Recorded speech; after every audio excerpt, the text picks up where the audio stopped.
បាទសួស្តីបងប្អូន Graphic Design ទាំងអស់គ្នាថ្ងៃនេះខ្ញុំមានវីដេអូមួយដែលបង្ហាញពីការធ្វើ product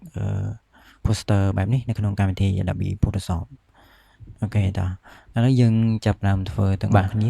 ពីដំបូងខ្ញុំសូមធ្វើការលេងជាមួយ background សិនហើយទាក់ទងនឹង background គឺខ្ញុំយកពណ៌ហ្នឹងក៏តែខ្ញុំចង់បានវារាងចាស់ជាងនេះបន្តិចបាទ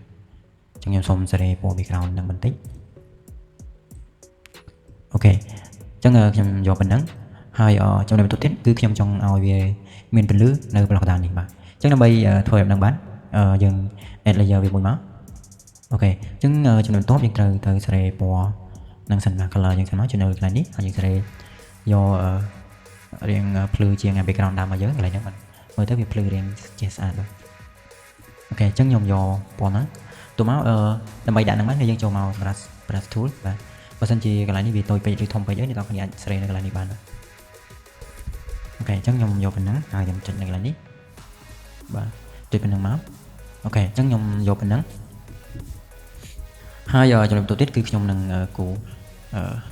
shape នៅកន្លែងនេះមួយដើម្បីដាក់ផលិតផលរបស់យើងនៅលើហ្នឹងបាទអញ្ចឹងទាក់ទងទៅនឹងការគូហ្នឹងគឺខ្ញុំប្រើ polygonal tool បាទយើងចុចមកស្ដាំនៅលើវាមកហើយយកពាក្យថា polygonal tool ទាក់ទងទៅនឹងគូហ្នឹងគឺយើងប្រើ pen tool បានដែរវាដូចគ្នាទេប៉ុន្តែនៅក្នុងវីដេអូនេះគឺខ្ញុំប្រើ polygonal tool បាទអញ្ចឹងមុនបង្កើតវាយើងត្រូវ add layer វាមួយសិនណាដើម្បីយើងងាយស្រួលក្នុងការ edit វានៅពេលក្រោយបាទកាត់ layer មួយអញ្ចឹងយើងចុចកន្លែងហ្នឹងមកអូខេជំរាបបន្ទាប់គឺខ្ញុំយកពីត្រឹមនេះមកហើយខ្ញុំយកមកត្រង់ចុច shift មកកន្លែងហ្នឹងយើងចុច shift មកដើម្បីត្រង់បាទចុចកន្លែងហ្នឹងមួយមកហើយយើងចុះមកក្រោមបន្តិចប៉ុណ្ណឹងហើយយើងបត់មកក្រោយវិញបាទអញ្ចឹង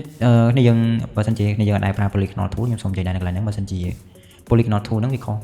polygonal tool ហ្នឹងយើងផ្ដើមនៅកន្លែងណាយើងត្រូវទៅបញ្ចប់នៅកន្លែងហ្នឹងវិញឧទាហរណ៍ថាយើងគូមកជុំនេះចឹងមកដល់នេះអញ្ចឹងចំណុចដែលផ្ដើមវាគឺនៅកន្លែងនេះអញ្ចឹងយើងត្រូវចុចឲ្យចំកន្លែងហ្នឹងដើម្បីយើង select វាយើងចុចកន្លែងហ្នឹងមកអូខេអញ្ចឹងទោះពីយើងចុចឲ្យវា select ឲ្យយើងបែបហ្នឹងយើងចូលទៅ add color មកចូល solid color បាទយកពណ៌ខ្ញុំយកពណ៌ហ្នឹងសេរីពណ៌បន្តិចនៅកន្លែងហ្នឹង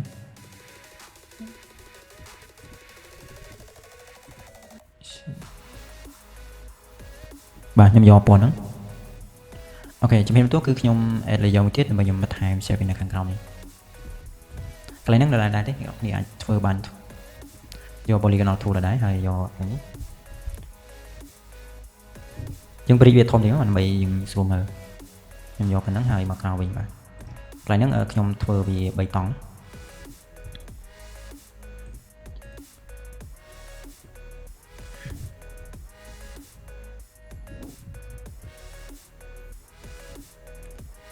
បាទខ្ញុំយកប៉ុណ្ណឹង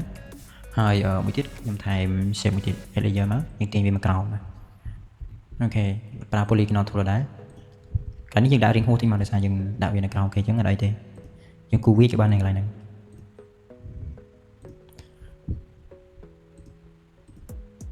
ចុះកន្លែងនេះខ្ញុំសូមរៀងលឿនតិចដោយសារតែយើងចេះនៅលើខ្ញុំសូមដូរពណ៌នេះមួយអញ្ចឹងដើម្បីបើសិនជាអ្នកគ្នាធ្វើឲ្យអត់ស្ដាញ់ពណ៌ហ្នឹងទេអ្នកគ្នាអាចដូរបានគ្រាន់តែចុចdouble click នៅលើនេះមកយើងដូរបានទេបាទអញ្ចឹងខ្ញុំចង់យកពណ៌ដល់នេះយើងឆក់វាមកនេះ pen ឆក់ color របស់យើងចុចលើវាមកវាទៅ color នឹងដូចគ្នាបាទអូខេអញ្ចឹងខ្ញុំសូមសេរីកន្លែងនេះបន្តិចដោយសារវាអត់ត្រូវ game ចុច control T ហើយចុចមកស្ដាំវាមកពី scale មកបាទយកប៉ុណ្ណឹងហើយកន្លែងនេះគ្នាខ្ញុំចុច control T ហើយយក scale មកបាទខ្ញុំគិតថាយកប៉ុណ្ណឹងបានទេហើយនៅកន្លែងនេះខ្ញុំត្រូវឲ្យវាមានពន្លឺបន្តិចនៅកន្លែងនេះចឹងដើម្បី add ពន្លឺបានយើងថែម layer វាមួយបាទយកប្រើ ellipse ខ្ញុំប្រើ ellipse ចុះនៅកន្លែងហ្នឹងខ្ញុំដាក់បែបនេះអូខេ add color វាមួយសិនយកពណ៌សមមកដើម្បីវាមានពន្លឺនៅក្នុងហ្នឹងបាទអញ្ចឹងបន្ទាប់ពីបានប៉ុណ្្នឹងហើយយើងចូលទៅចុចមកស្ដាំវាសិនមកពេលថា convert to smart object បាទហើយចូលទៅ filter យក blur យក Gaussian blur នៅកន្លែងហ្នឹងខ្ញុំឧស្សាហ៍ប្រើដែរបើសិនជាអ្នកនរគ្នាមើលវីដេអូរបស់ខ្ញុំពីមុនហ្នឹងបែរជាធ្លាប់ឃើញហើយកន្លែងនេះយើងទៅឡើងប៉ុណ្ណាដែលគិតថាមកល្មមខ្លួនឯងមើលទៅស្អាតទៅឡើងប៉ុណ្្នឹងទៅបាទខ្ញុំយកប៉ុណ្្នឹងហើយខ្ញុំថយ fill វាបន្តិចដើម្បីកុំឲ្យវាមើលទៅរៀងភ្លឺពេកហើយកន្លែងនេះអ្នកនរគ្នាអាចព្រមវាបន្តិចមកបាទប៉ុណ្ណឹងអូខេហើយជំរាបបន្ទាប់ខ្ញុំសូមដាក់ shadow អានេះមួយ shape ហ្នឹងអញ្ចឹងដើម្បីដាក់ shadow បានយើងឈរលើវាសិនហើយចុចកន្លែង fx ហ្នឹងមកយើង drop shadow ហើយបាទហើយទៅតងកន្លែងនេះ shadow នេះ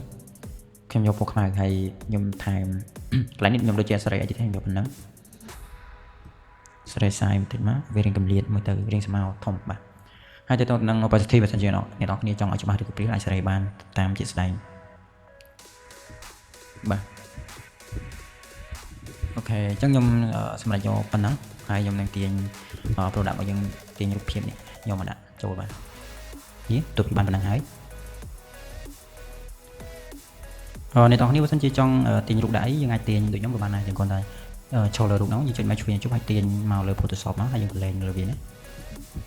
បាទយើងចុចសញ្ញា creation លើនេះមកហើយយើង convert វាទៅជា smart object សិនបាទចុចលើវាមកអូខេហើយយើងព្រោះវាតូចបន្តិចយកប៉ុណ្ណឹងអូខេហើយនៅនេះខ្ញុំចង់ដាក់វាមានពលឺបន្តិចខ្ញុំ add layer វាមួយសិន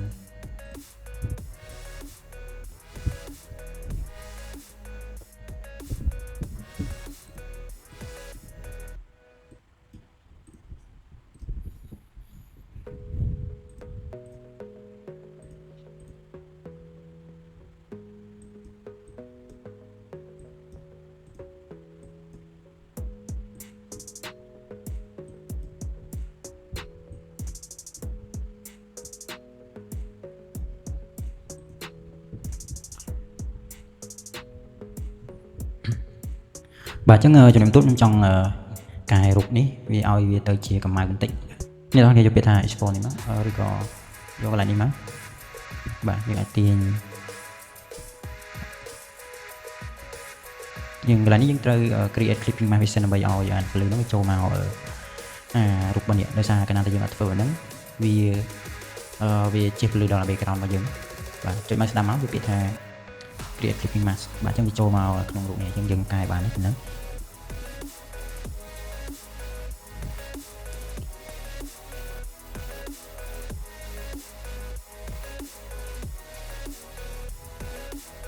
ដោយសារបានប៉ុណ្ណឹងហើយខ្ញុំចង់បន្ថែមពលឺឲ្យកន្លែងនេះវារៀងភ្លឺបន្តិចទៅដើម្បីបន្ថែមពលឺនៅកន្លែងហ្នឹងបានយើងបង្កើតយកវាមួយមកហើយចុច mouse តាមវាគេថា create clipping mask អញ្ចឹងយើង clipping mask វាដើម្បីឲ្យពលឺហ្នឹងចូលមកក្នុងសាច់ដបផលិតផលរបស់យើងនេះបាទអញ្ចឹងយកប្រាស់ mouse អូខេហើយយើងដូរកន្លែង color mode នេះយកទៅជាពណ៌សវិញហើយកន្លែងនេះយើងអាចបន្ថយ opacity តិចបាននៅកន្លែងហ្នឹងហើយយើងគូតិចមកបាទខ្ញុំយកប៉ុណ្ណឹងហើយខ្ញុំដូរ color របស់វាទៅជាពណ៌ផ្សេងនៅកន្លែងហ្នឹង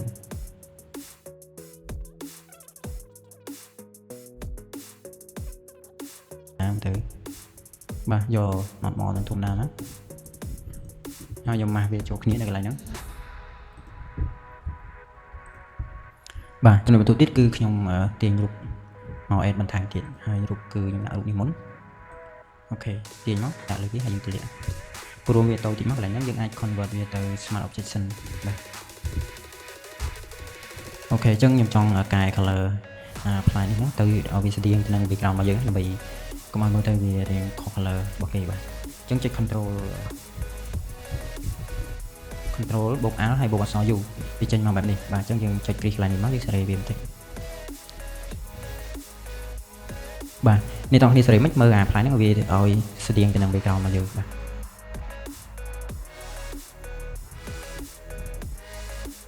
អូខេអញ្ចឹងខ្ញុំយកប៉ុណ្ណឹងអូខេមកបាទសូមរួមវាតូចបន្តិច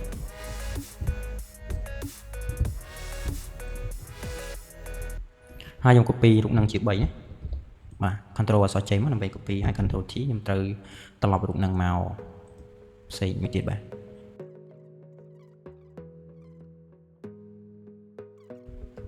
ខ្ញុំចង់ឲ្យរូបហ្នឹងវារៀង blur តិចដើម្បីកុំឲ្យវាមើលទៅវាច្បាស់ពេកណាបាទខ្ញុំយកប៉ុណ្ណឹងហើយនេះដូចគ្នាខ្ញុំដាក់វារៀង blur បន្តិច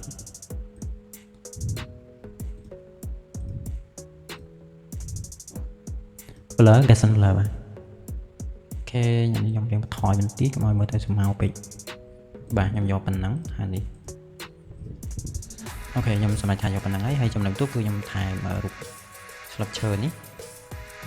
ដោយសាររូបនេះខ្ញុំកាត់ background ហើយអស់ចឹងអ្នកនរគ្នាបើសិនជាចង់រៀនកាត់ background អាចមើលវីដេអូរបស់ខ្ញុំពីមុនក៏ខ្ញុំរៀនច្រើនដែរទៅនឹងការកាត់ background នេះ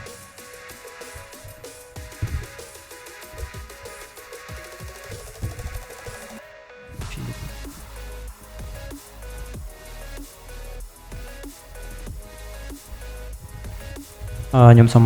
ដាក់រូបនេះទៅជាក្រុមមួយសិនដើម្បីមកវាមើលទៅច្រើនពេកបាទខ្ញុំទាញខ្ញុំប្រើរូបសុតជើនេះមកក្រោមមក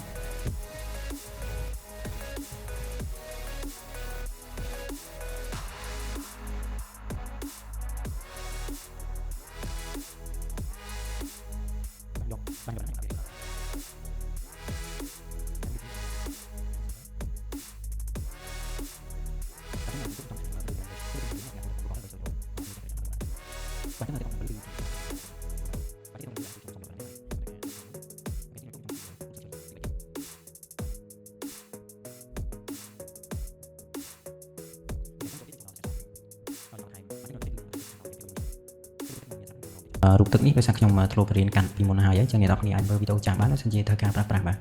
អញ្ចឹងខ្ញុំសូមទាញចូលទៅដាក់នៅក្នុងposter របស់យើងចឹងមកហើយនេះខ្ញុំបលែងបាទអញ្ចឹងកន្លែងនេះខ្ញុំធ្វើការត្រឡប់វាមកខាងស្ដាំវិញបាទអញ្ចឹងចុច Ctrl T មក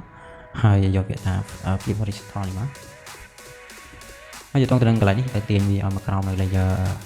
product របស់យើងនេះណាបាទកន្លែងនេះវារៀងបាក់ទាញតិច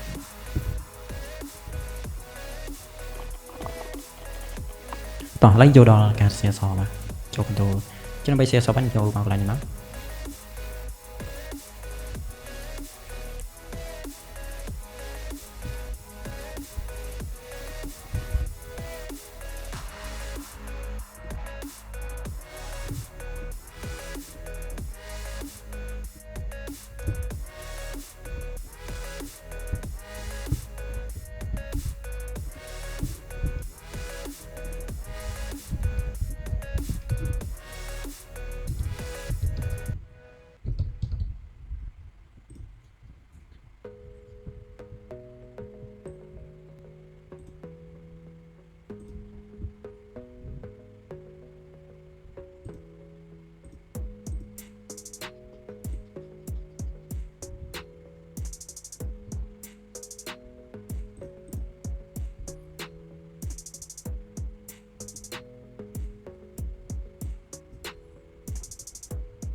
បាទអញ្ចឹងនៅក្នុងវីដេអូនេះគឺមានតែប៉ុណ្្នឹងទេបើសិនអ្នកនរគ្នាមានចម្ងល់អត់ទាន់កន្លែងណាអីអាចសួរបានណាបាទដោយសារនៅកន្លែង background នេះខ្ញុំរៀងកាត់បន្តិចដោយសារកន្លែងនឹងវារៀងយូរទៅវីដេអូរបស់យើងយូរវិញទៅក៏ខ្ញុំកាន់តិចទៅអញ្ចឹងបើសិនជាអ្នកនរគ្នាចង់ដឹងកន្លែង full background អីហ្នឹងអ្នកនរគ្នាអាច comment នៅក្នុងវីដេអូនេះបានខ្ញុំនឹងប្រាប់ពីរបៀបធ្វើណាបាទអរគុណច្រើនហើយនឹងជួបគ្នានៅក្នុងវីដេអូក្រោយ